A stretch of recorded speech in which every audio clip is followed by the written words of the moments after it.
Merci. Il faut que j'oublie personne. Donc déjà, je vais remercier la section égalité-réconciliation. Ça marche là? Oui? Ouais, il faut que je m'approche un peu plus.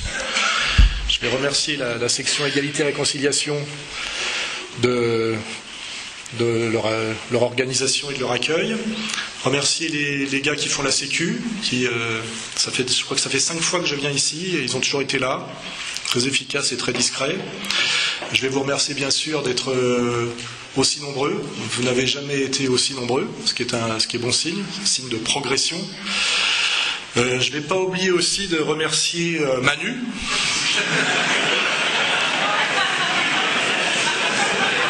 Quand même.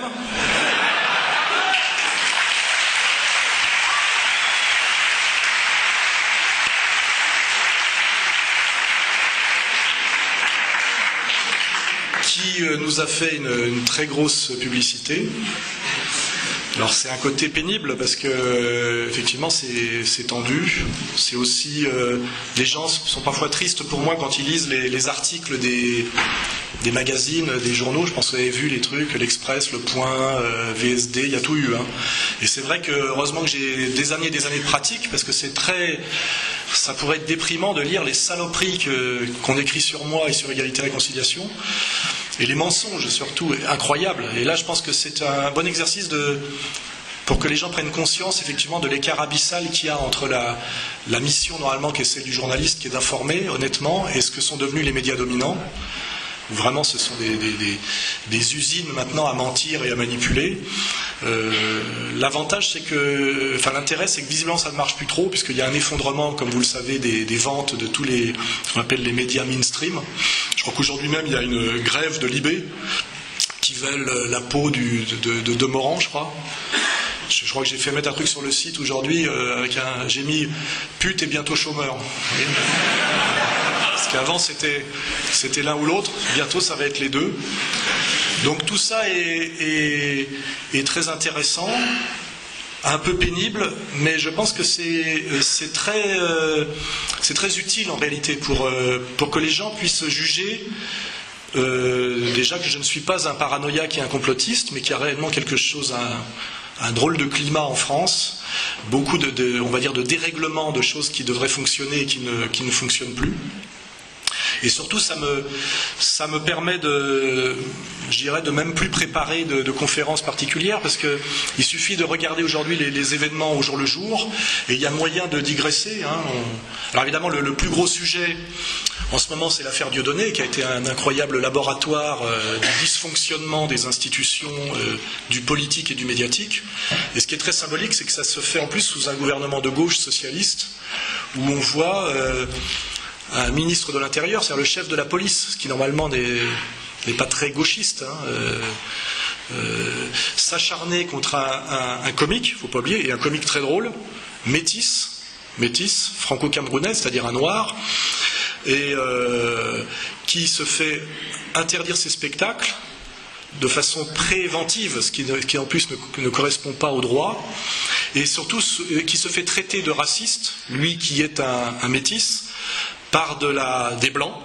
Faut quand même, parce que moi à un moment donné je pose la question de savoir de quelle race est monsieur Jakubowicz, de quelle race est monsieur Finkielkraut, parce qu'on voit quand même qui s'énerve, quoi. De quelle race est le patron du CRIF, j'ai oublié son nom d'ailleurs, monsieur Kuckerman, voilà.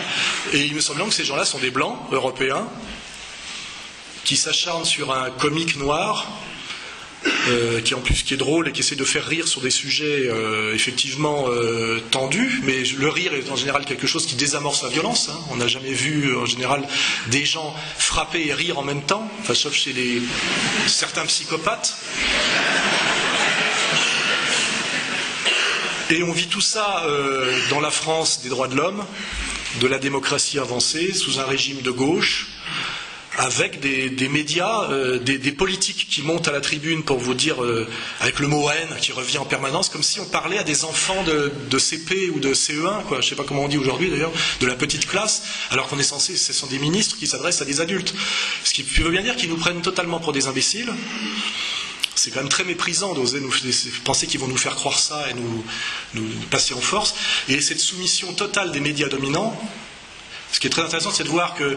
Parce que tout ça nous aide à comprendre. Par exemple, que Canal+, qu'on pensait être une chaîne subversive, jeune et branchouille, qui serait le contrepoids de TF1, qui serait une chaîne majoritaire et beauf, on voit bien que finalement, sur l'anti-dieudonnisme, puisque c'est vraiment un bon sujet d'analyse, ce qui était le plus en pointe dans l'acharnement contre Dieudonné, c'était Canal+. Et là, ça fait prendre conscience de certains slogans, qui étaient d'ailleurs des slogans de situationnistes à l'époque de mai 68, qui étaient les plus intelligents de mai 68, et qui disaient « avant-garde, chien de garde ». Tout ça, ça permet effectivement de réviser les catégories qu'on nous a inculquées, les catégories finalement sur lesquelles on fonctionne même presque inconsciemment ou de façon subconsciente, sur ce que c'est que la gauche, la droite, l'antiracisme, la liberté. De ce point de vue-là, c'est un moment étrange, je le dis, mais qui est très pédagogique. En réalité, c'est assez facile aujourd'hui. Le travail que je fais en ce moment est assez facile, pratiquement presque tout le monde peut le faire. Je vais presque d'ailleurs pouvoir arrêter de le faire, comme ça je serai moins en première ligne. Et on voit qu'en face aussi, il n'y a plus de réponse sur le fond. Moi je vois aujourd'hui, j'ai entendu vos insultes, j'ai entendu vos diffamations, j'ai entendu vos menaces, je n'ai pas entendu vos arguments. Et on n'entend jamais aucun argumentaire, à part des choses de type émotionnel, genre haine, ou effectivement des concepts complètement vidés de leur sens. Par exemple, oui, c'est effectivement racisme.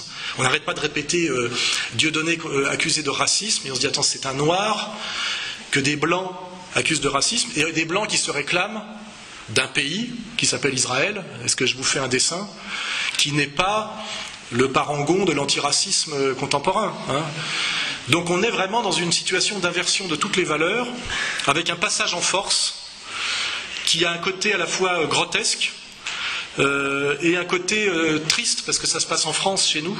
Je crois que quelqu'un a déclaré hier, je crois que c'est Philippot qui l'a dit, que la France était le pays qui, à lui seul, au niveau de ses institutions, réclamait plus de 85% des suppressions sur Twitter. C'est-à-dire qu'on est devenu un pays de censure et de menaces systématiques. Si je veux parler de moi, comme je vous le dis, j'entends aucun argument pour contrer ce que je dis, que de la diffamation. Égalité et réconciliation serait une association néo-nazie où des gens viendraient pour tendre le bras et chanter en allemand, pratiquement, c'est ce qu'on lit dans l'Express, Le Point, Libération, Politis.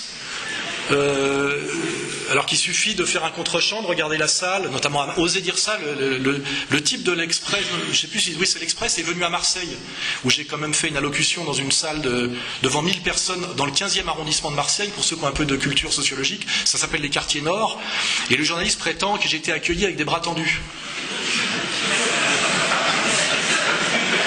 Et non seulement le type écrit ça dans l'Express, mais il me rappelle la semaine d'après en me disant j'aimerais bien vous revoir pour refaire un entretien.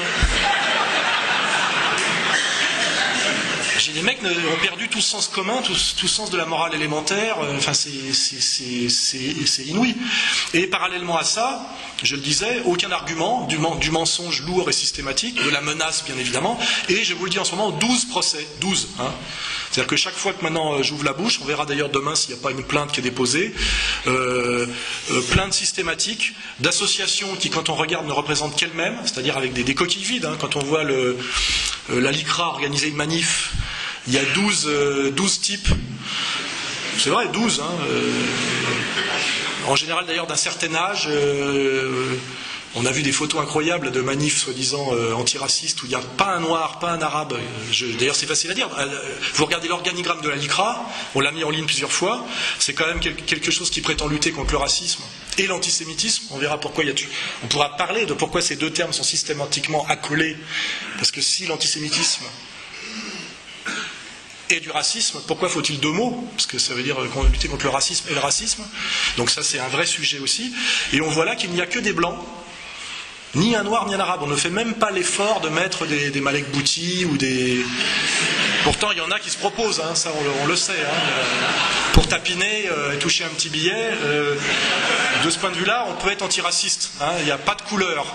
Et on trouve On trouve du collabo sous tous les régimes, sur tous les continents et de toutes les couleurs. Pour ceux qui auraient une mythologie du frère et de la sœur, vous savez, chez nous ça se passe pas comme ça se passe pareil partout. Dès qu'il y a de la pauvreté, de la lâcheté et de l'argent, des moyens de corruption, on trouve toujours malheureusement des femmes pour faire les putes et des hommes pour écrire à la police. Et c'est pas qu'en France sous Pétain, hein, ça se passe partout et toujours, j'insiste bien là-dessus. De ce point de vue-là, il faut être profondément antiraciste. Hein. Il y a vraiment une universalité de la saloperie, de la lâcheté, etc. De même qu'il y a une universalité du courage. Hein. On le remarque, vous avez Farida Belgoul aujourd'hui qui prend des risques incroyables et qui ose défier l'État et qui vient d'Algérie. Il y a moi, je vais être modeste, mais bon, qui vient de Savoie. Il y a Dieudonné qui est un franco-camerounais. Donc on voit des gens venir se lever toujours de manière imprévue. C'est souvent pas ceux à qui on pensait. Et pour dire à un moment donné non. Voilà. La LICRA me demande, je crois, 200 000 € sur la maison d'édition.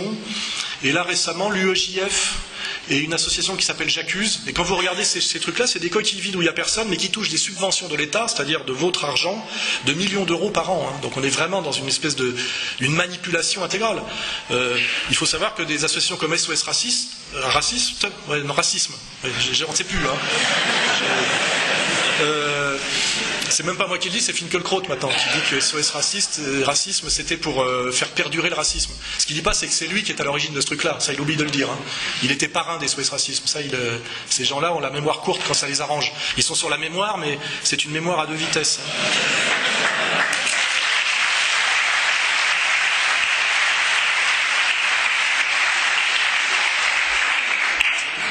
Et donc 200 000 € d'un côté, et là donc les étudiants juifs de France, qui ne représentent, je le dis, ni les juifs, ni les étudiants, ni la France, c'est une petite succursale du CRIF, hein. Il y a le CRIF, la LICRA, l'UEJF, enfin, j'ai des concepts hein, pour tout ça, pour ceux qui ont lu Comprendre l'Empire, vous avez tous les concepts, hein, minorité opprimée, minorité agissante, s'attaquant à une majorité silencieuse, etc. Enfin, tout ça je l'ai conceptualisé il y a des années, et vous verrez que ça fonctionne parfaitement. C'est-à-dire que c'est d'ailleurs pour ça qu'on m'attaque jamais sur mes livres, hein, vous avez remarqué.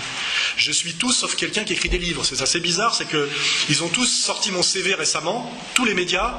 L'impasse est faite systématiquement sur le fait que j'ai quand même publié à ce jour 13 bouquins, traduits en russe, en anglais pour certains, en japonais, en coréen, en italien.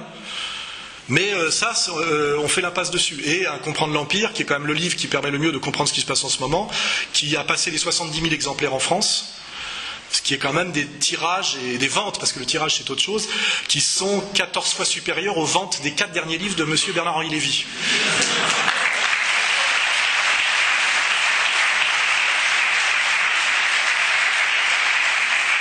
Mais qui, lui, a le pouvoir depuis 30 ans de déclencher des guerres en Bosnie, en Afrique, avec quel résultat? Il faut voir les résultats derrière. Hein, voilà.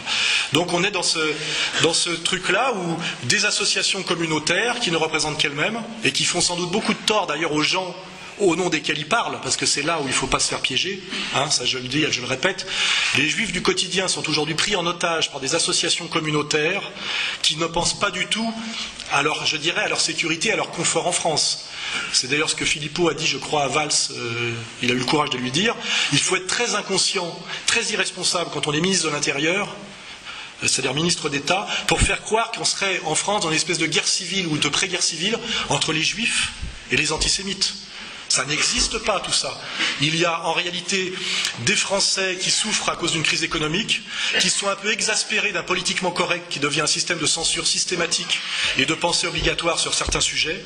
On le verra, l'antiracisme institutionnel, la sacralisation d'une certaine souffrance dont on parlera tout à l'heure, et aussi même la théorie du genre, hein, on verra tout ça. Donc on a aujourd'hui un appareil d'État qui fait croire à une pré-guerre civile, alors qu'on est dans une situation justement de... Ça va? Oui? On n'appelle pas le SAMU, c'est bon? Qui fait croire à une situation de pré-guerre civile sur des questions religieuses et raciales, alors qu'en réalité, on est plutôt dans une période de crise économique qui appelle à la solidarité sociale, qui pose la question de l'État-providence en train de s'effondrer, qui pose la question effectivement plutôt de l'immigration, mais avec une lecture économique de la question des flux migratoires. Donc on voit bien qu'on a un pouvoir qui détruit toutes les analyses sérieuses qui pourraient nous permettre de nous en sortir vers le haut, qui valide des thèses complotistes, parce que je suis désolé, c'est du complotisme, hein, voire du négationnisme, hein, parce que quand on dit que la théorie du genre n'existe pas, c'est du négationnisme, hein, mais ça va du vrai négationnisme, et quand on dit qu'il y aurait aujourd'hui un complot antisémite en France, parce qu'il y a un comique camerounais, quelqu'un qui fait des vidéos sur un canapé Ikea,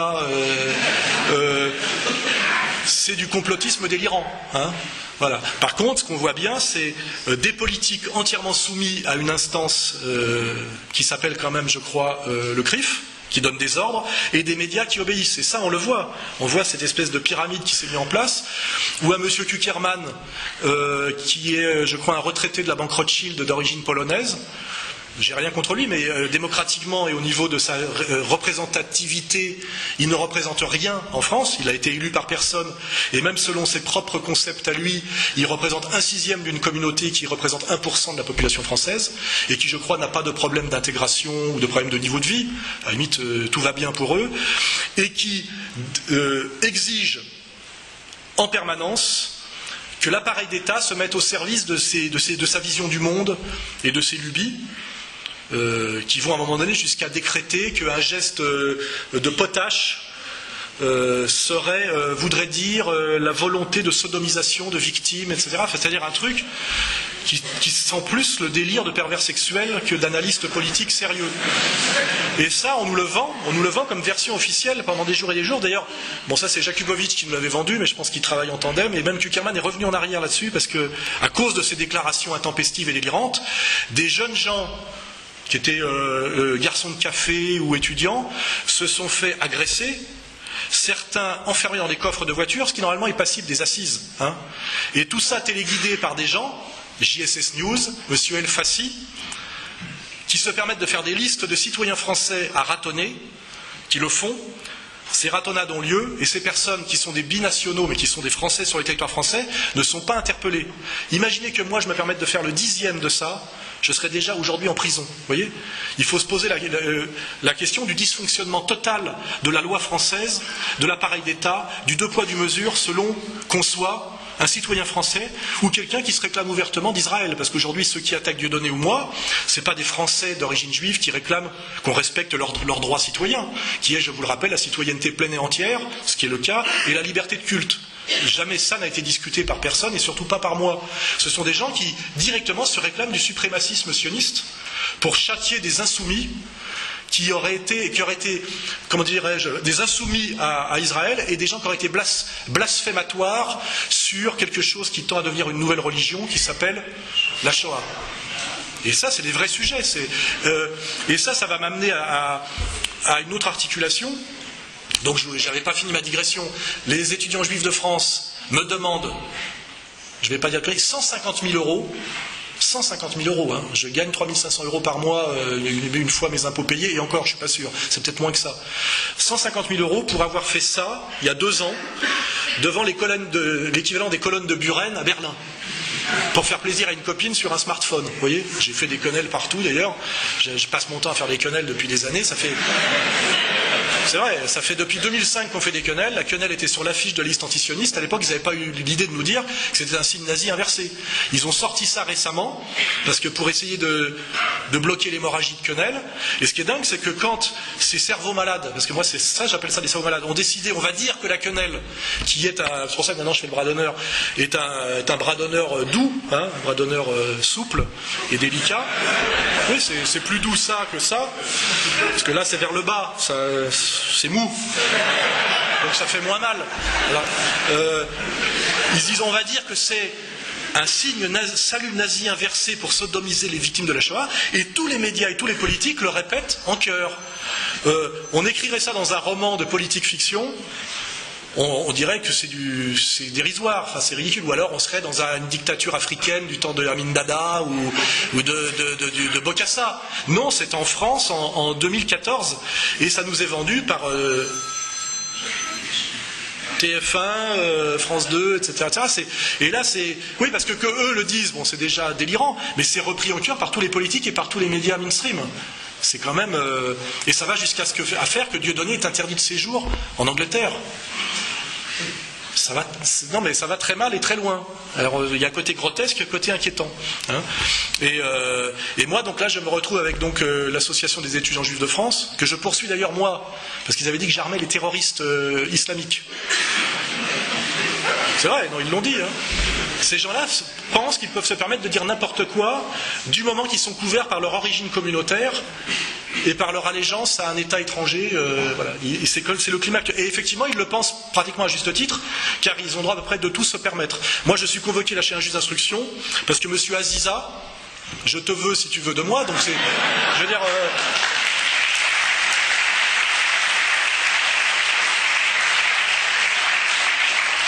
trouve que les commentaires qu'il y a sur le site Égalité et Réconciliation ne lui sont pas favorables. On les modère un peu, mais c'est vrai que ce type a une capacité assez forte par rapport à sa petite taille à se faire détester chaque fois qu'il ouvre la bouche. J'y peux rien, il faudrait qu'il se pose des questions. Gilad Atzmon, d'ailleurs, incite ces gens-là à se poser des questions. Pourquoi on vous déteste à ce point-là de façon récurrente? Posez-vous des questions, plutôt que de continuer à vous faire détester un peu plus. C'est une bonne réflexion, surtout que Gilad Atzmon, lui, est juif et israélien. Donc il pose la question, il est légitime. Et alors, M. Aziza n'est pas content des commentaires qu'il y a sur le site, dont je ne suis même pas le rédacteur en chef et je ne suis pas l'auteur. Et ben, je suis convoqué chez un juge d'instruction. Voilà, donc je passe mon temps à être convoqué chez les juges d'instruction et à la police et à devoir me rendre au tribunal ou envoyer mes avocats. Ça coûte cher, hein, tout ça, c'est fait pour vous épuiser, vous ruiner et vous faire comprendre qu'il faut la fermer. Mais moi, ce que je vois, c'est les commentaires qu'il y a sur les sites JSS News ou sur le site de M. El Fassi, c'est systématiquement du racisme intégral, de l'appel au meurtre et de l'appel à la violence. Et normalement, je crois qu'il y a un organisme en France gouvernemental qui a été mis en place pour qu'on puisse, espèce de truc un peu louche, parce que ça s'apparente à de la délation, signaler tout ce qui tombe sous le coup de la loi sur la toile, sur Internet. Moi, ce que j'attends de voir, c'est quand est-ce que M. El Fassi, qui est français sur le territoire français, ou le petit patron de JSS News, là, qui s'est vanté d'avoir fait des listes, qui avait outé les gens qui avaient acheté des mugs avec le Dieudonné dessus, etc. Quand est-ce que ces gens-là vont être convoqués par la police pour rendre compte de leurs exactions qui tombent toutes gravement sous le coup de la loi? Ou alors, il faut nous expliquer qu'effectivement, maintenant, il y a une citoyenneté à 2 vitesses en France, hein, et qu'on est un peu devenu, parce qu'on nous a beaucoup parlé des territoires perdus de la République, c'est vrai que c'était un gros problème, la délinquance et tout ça, c'est un problème, mais là, on peut peut-être se poser la question des territoires occupés de la République. C'est un concept qui me paraît de plus en plus valide. C'est-à-dire qu'il y a des gens, effectivement, qui pensent qu'ils peuvent se comporter en France comme ils se comportent avec les Palestiniens en Cisjordanie. Et là, la réponse, elle est claire, ça s'appelle égalité et réconciliation. C'est oui à la fraternité citoyenne intégrale, c'est notre ligne, hein, c'est difficile de nous faire passer pour autre chose, mais on n'est pas des Palestiniens. Voilà, c'est clair et net. Et malheureusement, aujourd'hui, ce qui devrait être une évidence pour tout le monde, on est obligé de le rappeler à certains, qui à force, comme dirait l'autre, de gagner, rejoue, regagne, rejoue, c'est-à-dire exige, et sur une espèce de culpabilité générale, sont face à des gens qui ne font que reculer et se soumettre parce qu'ils ont intégré une culpabilité collective et éternelle. Et ben ces gens-là, à la fin, outrepassent tous leurs droits. Et c'est là où on en est aujourd'hui. Et ça, on ne peut pas, je veux dire, à un moment donné, il faut avoir un peu de courage, et je dirais collectivement, rappeler, non pas, je ne sais pas, citer des discours d'Hitler, parce que c'est de ça qu'il parle, c'est rappeler simplement ce que c'est que le droit français, les institutions françaises, la tradition française, ce que c'est que la citoyenneté, ses limites, etc. On en est là aujourd'hui. Moi, c'est la seule chose que je demande, et je crois que Dieudonné, d'une autre manière, demande exactement la même chose, qu'on cesse le 2 poids 2 mesures, que chacun réintègre ce qu'on appelle la République française bien comprise, et d'autant plus que les institutions françaises sont radicalement et intrinsèquement antiracistes et de gauche. Hein. Je veux dire, c'est issu des valeurs de la Révolution française. On n'est pas, il n'y a pas d'ambiguïté là-dessus. Or, rien que de dire ça aujourd'hui, c'est subir les foudres, non pas de ces gens-là qui sont une toute petite minorité qui ont leurs convictions, je dis, suprémacisme racialo-théologique, qu'on voit parfaitement s'appliquer aujourd'hui en Israël par le pouvoir en place, qui s'appelle le Likoud, qui est l'extrême droite de l'extrême droite. Comme je le rappelle souvent, ces gens-là se permettent d'insulter Marine Le Pen parce qu'elle est la fille de son père, alors qu'elle est sur une ligne, je dirais, de centre-gauche.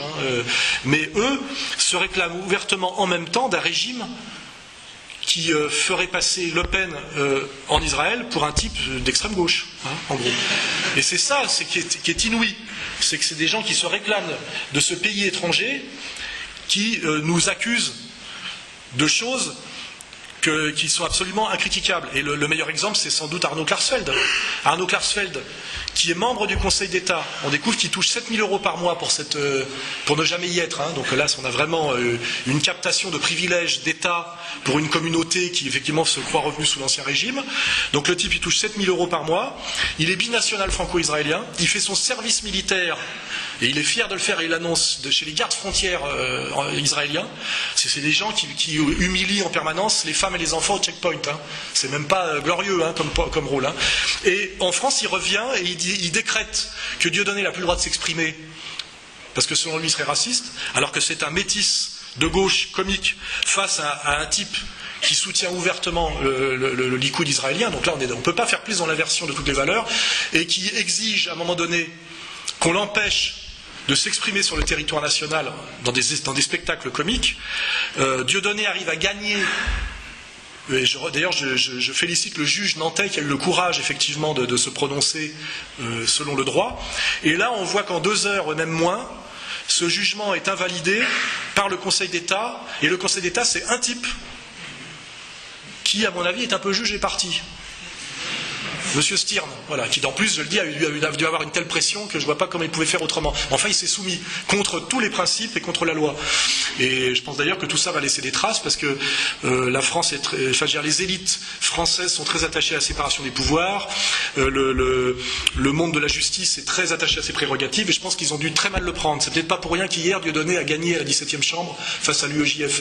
Parce qu'à mon avis, il y a des gens qui n'aiment pas trop qu'on leur dise qu'en fait ils ne doivent être uniquement être une chambre d'enregistrement. Parce qu'aujourd'hui on voit bien, quand on voit la déclaration de ces gens-là à la sortie de la 17e chambre, c'est qu'ils exigent que la justice française soit une pure chambre d'enregistrement de leurs desiderata et de leurs persécutions. On le voit bien, on verra d'ailleurs avec moi, j'ai le procès bientôt, là je le dis, pour ma quenelle à Berlin, l'UEJF et J'accuse, qui sont 2 coquilles vides, me demandent 150 000 €. 150 000 €, c'est... Je ne vois même pas d'où je pourrais les sortir.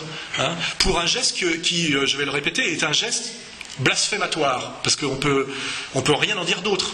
C'est un geste blasphématoire qui n'est pas fait sur le territoire national, pas sur un lieu, ce qu'ils appellent un lieu de mémoire, mais qui n'est pas un lieu de souffrance. Je le rappelle, à cet endroit-là, à Berlin, il n'y a jamais eu un juif persécuté. Jamais. À un moment donné, les associations communautaires juives allemandes ont décidé, sans doute avec derrière une entourloupe immobilière et un pseudo-artiste qui a touché beaucoup d'argent, ils ont décidé sur 2 terrains de football, c'est horrible, il faut y aller, de mettre des espèces de stèles en béton qui font penser un peu aux colonnes de Buren, et pour humilier le peuple de Berlin, qui, je le rappelle, est le peuple de Berlin est le grand peuple martyr de la guerre à Berlin. Que je sache, il n'y a pas eu de camp de concentration à Berlin. Ceux qu'on a pris plein la gueule à Berlin, ce sont les Berlinois civils qui se sont pris 50 bombardements sur la gueule, puis après le déferlement de l'armée rouge. Il suffit de se cultiver pour voir un peu ça. Et quand on interviewe un Berlinois dans la rue là-bas, ils sont très très agacés, très choqués, très humiliés qu'on leur impose cette espèce de laideur pour leur maintenir effectivement une espèce de culpabilité éternelle. Et je l'ai dit et je le redis pour rigoler, parce que je pense que parfois il vaut mieux rire, cet endroit est le haut lieu de rencontre des homosexuels d'Europe. Et au procès, j'accumule les documents, je vais vous montrer, j'en ai déjà mis sur le site, on voit les mecs montrer leur cul, se faire des pipes, bien sûr. Et c'est tout et n'importe quoi. Les soirs, en fait, c'est une grande tasse pour ceux qui connaissent le monde des homosexuels, puisque moi je suis tout sauf homophobe. C'est une énorme tasse, c'est-à-dire que c'est le lieu de retrouvailles des homosexuels, parce que c'est un espèce de labyrinthe et c'est très, très facile pour pouvoir s'aimer discrètement. Voilà. Donc, moi, avec ma petite quenelle que j'ai faite il y a 2 ans, je suis très très en deçà du blasphème. Vous regarderez les photos, vous les verrez sur le site, où on a des types le cul à l'air, des types en pleine... etc. etc. Donc, tout ça est assez grotesque et délirant, mais permet effectivement de réfléchir à quelque chose qui est, à mon avis, fondamental en ce moment, c'est qu'on assiste, ça me permet d'articuler tout ça avec la théorie du genre, on assiste à un double mouvement actuellement en Europe occidentale, qui essaye d'ailleurs de venir aussi dans le monde du Maghreb et dans le monde musulman, hein, par le projet Saladin, Saladin ou Aladin, le projet Aladin, etc. Saladin c'est mieux, qui est une désacralisation de tout. Alors on va parler des fémènes, qui viennent, elles, dans les églises catholiques, hein, c'est pas des quenelles hein, qu'elles font, dans les églises catholiques, devant les mosquées, jamais dans des synagogues. D'ailleurs, ça serait dégueulasse aussi, hein, je vous le dis tout de suite. Hein. Jamais je ne cautionnerai quelqu'un qui va profaner un lieu de culte. Ça me viendrait personnellement pas à l'idée. Je pense d'ailleurs, j'ai jamais vu moi que personne rentre dans une synagogue la tête nue pour dire des bêtises. On doit respecter tous les lieux de culte par définition. Et franchement, moi-même, ça ne me viendrait pas à l'idée. Je le condamnerais systématiquement. Hein. Mais les fémènes, elles, sont allées systématiquement profaner des lieux chrétiens très violemment et parfois des lieux musulmans, un peu moins, mais quand même. Et ça, non seulement on dit que qu'on a le droit de le faire au nom de la liberté d'expression, de la laïcité, de la lutte contre l'obscurantisme religieux. Et je vous rappelle que l'avocat des fémènes est l'ancien président de l'Union des étudiants juifs de France. Donc là, ça va quand même loin. C'est-à-dire que ceux qui me font un procès parce que j'ai fait ça dans la plus grande pissotière de Berlin il y a 2 ans, sont les avocats des fémènes qui, elles, arrivent seins nus devant l'autel des églises catholiques pendant la messe, en faisant des choses abjectes que je ne répéterai même pas. Mais et le gouvernement, aucune plainte n'a jamais été suivie des faits, elles ont été classées sans suite. Et aujourd'hui, Valls, qui est un peu mal à l'aise, dit effectivement il faut lutter contre tous les profanations, les blasphèmes. Et là, il ment comme un arracheur de dents. Aucune allusion sur les dentistes. Hein. C'est une vieille expression. Même si Yvan Levaille a souvent fait des liens entre les dentistes et certaines manipulations communautaires en région PACA, ça vous verrez les vidéos sur Internet. Il ment ouvertement parce qu'en réalité, on a totalement le droit de blasphémer et d'humilier, de cracher sur la religion et les lieux de religion quand c'est catholique et musulman. Donc pour les catholiques, les fémènes, pour les musulmans, la série de couvertures des Charlie Hebdo en disant l'islam c'est de la merde, le Coran n'arrête pas les balles, je sais pas quoi, c'est-à-dire des trucs incroyablement injurieux et méprisants pour pousser les gens à la colère, à la révolte et au conflit de civilisation. Et ça c'est couvert entièrement par les tribunaux, les médias et les politiques. Mais dès qu'il y a une quenelle qui est faite quelque part, d'un seul coup c'est blasphème contre cette nouvelle religion dont Valls a encore demandé il y a 2 jours la sacralisation, qui est cette religion de la Shoah, qui n'est pas le judaïsme d'ailleurs, hein, c'est la Shoah. Hein. Et là, il faut se poser la question, donc on a un énorme mouvement de désacralisation de tout, non seulement des religions, mais aussi du monde de l'enfant et de la maternité, avec la théorie du genre, la PMA, etc. C'est-à-dire que, et là on a comme par hasard un autre membre éminent de la communauté, des élus qui se sont élus eux-mêmes. Nous on n'a pas voté, comme rappelait le Dieudonné, et je citerai M. Pierre Berger, qui me fait aussi 2 procès, hein, la semaine prochaine, là. Lui il est 2 procès, et qui dit, il est normal qu'une femme vende son ventre comme un ouvrier vend ses bras. Hein, c'est-à-dire, et après on se demande pourquoi ce vieil homosexuel revendiqué, c'est pas une injure, est tellement attaché à plus de 70 ans à ce que les riches qui ne peuvent pas faire d'enfants eux-mêmes puissent en acheter. La question c'est que je dis, qu'est-ce qu'ils veulent faire des gosses ? On peut se poser la question légitimement quand on connaît certains bruits qui courent sur certaines villas au Maghreb, sur certaines pratiques de gens très attachés au Maghreb, sans doute pas pour les paysages. Tout ça, ce n'est pas de la paranoïa et du délire. Hein. Il suffit de lire les mémoires de Michel Pollack, la tradition de pédophilie qu'il y a au Maghreb de la part d'une certaine bourgeoisie d'élite française, anglaise, etc. C'est pratiquement de notoriété publique. Et j'invite d'ailleurs les Maghrébins du Maghreb à témoigner de tout ce qui se passe là-bas. C'est horrible et catastrophique. Et je vous rappelle qu'un certain maître Thierry Lévy a revendiqué ouvertement chez Tadei, qui trouve ignoble certaines phrases de Dieudonné sorties de leur contexte, mais ça ne gêne pas du tout d'inviter de façon récurrente M. Thierry Lévy, qui a dit ouvertement à son émission, qu'est-ce que vous vous emmerdez avec la pédophilie, maintenant en gros on ne peut plus enculer des gosses. Il a dit, je le dis d'une autre manière, mais c'est exactement ce qu'il a dit, sans aucun complexe. Hein. Tout ça est sur Internet, avec l'histoire des boucles blondes, etc. Il a dit en gros, nous vivons une époque réactionnaire, parce que nous ne pouvons plus aujourd'hui sodomiser des enfants, et en gros, tout ça est de droite. C'est de droite d'être anti-pédophile, vous voyez. Tous ces dysfonctionnements, si on les met bout à bout, donnent tout à fait le droit et même le devoir de se révolter, comme le fait d'ailleurs très courageusement en ce moment Éric Zemmour, que je salue, comme quoi c'est pas une question de race, de religion ou de quoi que ce soit.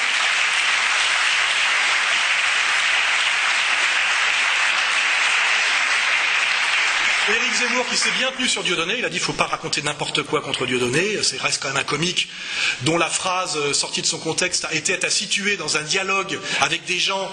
Il répondait de manière comique à une attaque qui, elle, était faite par des gens qui n'étaient pas du tout comiques, c'est-à-dire la liste de Cohen, de gens qui sont omniprésents et omnipotents dans les médias, et surreprésentés dans ces catégories-là, alors que je rappelle, ils sont 1% de la population française, donc on a le droit de se poser des questions. Si il n'y avait plus que des Antillais à la télévision, on pourrait dire qu'il y a un lobby antillais surpuissant dans les médias, on pourrait le dire, ou camerounais, j'en sais rien.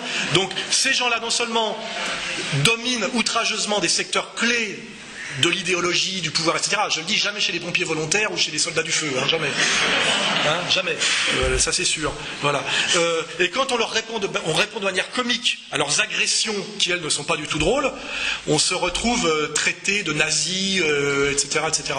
Donc ça, c'est bien à réarticuler.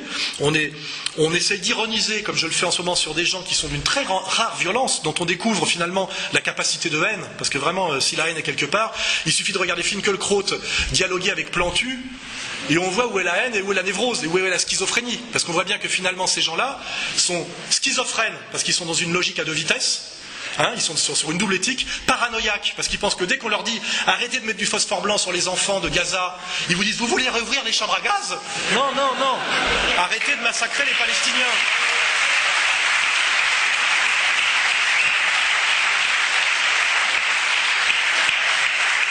Donc, schizophrène, paranoïaque, et d'une très grande violence. On a vu qu'ils appelaient à la mise à mort de Dieudonné plusieurs fois, même sur des antennes, là, il y a une espèce de vieux barbon, là, Tesson, là. Lui, il voulait carrément qu'on le fusille, vous voyez. Donc, je dis à un moment donné, il faut donc aujourd'hui se lever calmement par l'ironie et la pédagogie, au nom des fondamentaux de la République française, de nos lois et de nos institutions, pour arrêter ce mouvement qui est double, je le dis, qui est une désacralisation de tout ce qui est sacré, la mère, l'enfant,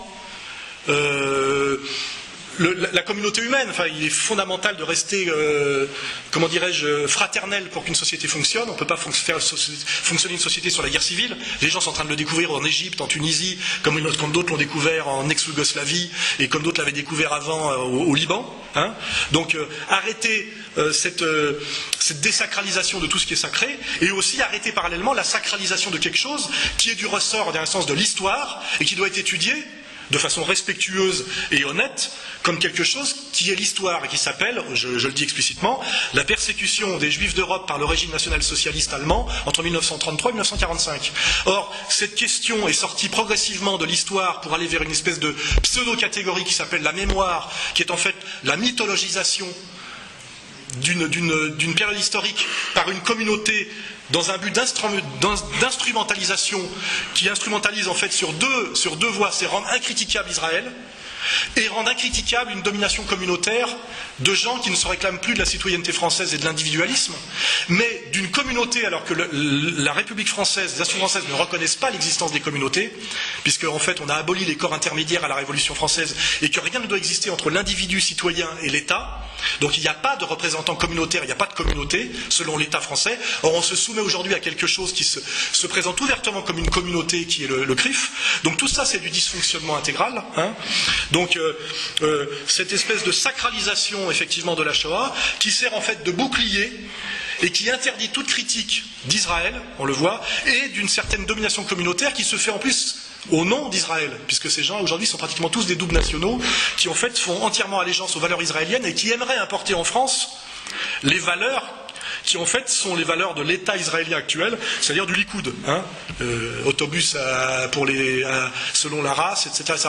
Et ça, nous devons dire non calmement, avec humour et pédagogie, parce qu'on ne sait pas jusqu'où ça va aller si nous continuons à nous soumettre. Pourquoi ? Par peur, en réalité, peur de la marginalisation, peur de la violence, avec la LDJ qui casse des gueules depuis des années, peur de procès iniques, avec souvent une justice qui a tendance à dysfonctionner. On voit que l'affaire Bouarara n'est pas l'affaire Fofana. Il faut rappeler l'origine de la phrase de Dieudonné. On ne nous montre jamais les origines des phrases. Et je pense que je peux finir à peu près là-dessus, sur cette présentation générale. Il faut absolument se battre aujourd'hui, parce que si on continue à reculer, à se soumettre par peur, par culpabilité, je dirais, automatique, nous n'avons rien, aucune personne présente dans cette salle n'a rien à se reprocher sur l'histoire de la Seconde Guerre mondiale. On n'était pas nés. Je rappelle que la France a été occupée par l'Allemagne, elle lui a fait la guerre, a payé un tribut de 550 000 morts et 5 ans d'occupation. Hein, Hitler n'était pas français. Hein. Dieudonné n'est pas allemand, hein, il est franco-camerounais et il est comique, il n'est pas chancelier du Reich. Et moi-même, non mais c'est important de rappeler, comme l'a dit Philippot, où est l'Allemagne nazie, où est l'Italie fasciste, où est l'URSS. Pour les autres, je veux dire, c'est les années 30. Les années 30, parce qu'il y a un comique qui joue dans un théâtre de 250 places et un essayiste français qui fait des vidéos tous les mois, de moins en moins d'ailleurs, sur un canapé Ikea. Je veux dire, à un moment donné, et le ministre de l'Intérieur qui vous dit ça, pas un maboule, que Klarsfeld, on voit que quand on regarde son regard et tout, on se dit bon, il n'est peut-être pas toujours dans l'état de s'exprimer de façon lucide, mais un ministre d'État en exercice, un ministre de la police d'une des plus vieilles démocraties du monde et qui donne des leçons de droits de l'homme à la terre entière, ça devient grave. Et là, il faut dire maintenant, stop, non. Et le dire avec Zemmour, évidemment, le dire avec Dieudonné, le dire avec Soral, aussi le dire d'ailleurs avec Karim Achoui, voilà, le dire tous ensemble, bien évidemment, parce que ça devient très grave, hein, ce qui se passe en ce moment. Et bon, bah, je pense que vous l'avez tous compris, sinon vous ne seriez pas là. Et je pense que même le monsieur des renseignements généraux ici présent, dans son fort intérieur, se rend compte que je parle aussi le monsieur du CRIF qui est là aussi, la dame du CRIF, que c'est un discours de paix, de réconciliation nationale, et absolument pas un discours d'incitation à la haine, de quoi que ce soit, etc., etc.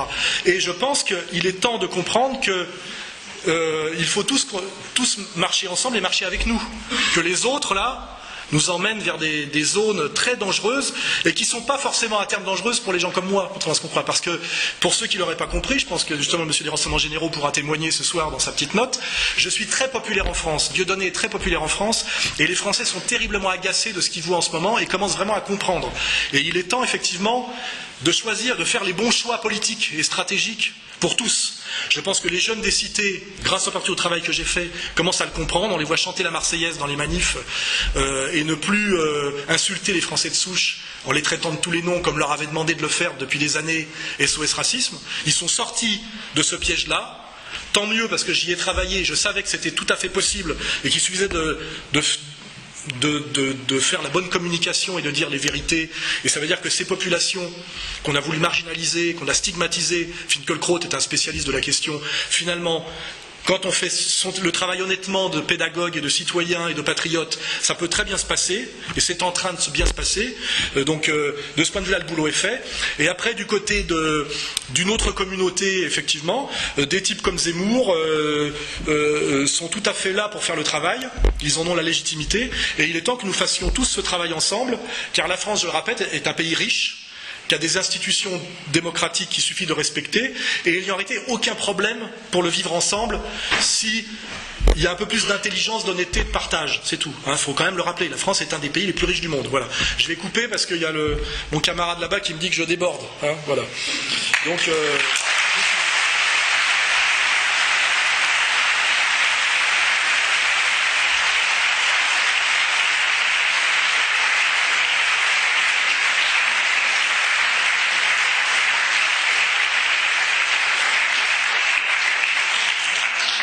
Donc là, c'est les questions, c'est ça? Alors, on a combien de temps pour les questions? 1 heure. On a 1 heure. Parce qu'après, c'est les signatures. Et après, il faut rendre la boutique. Je remercie d'ailleurs au passage Alain Juppé.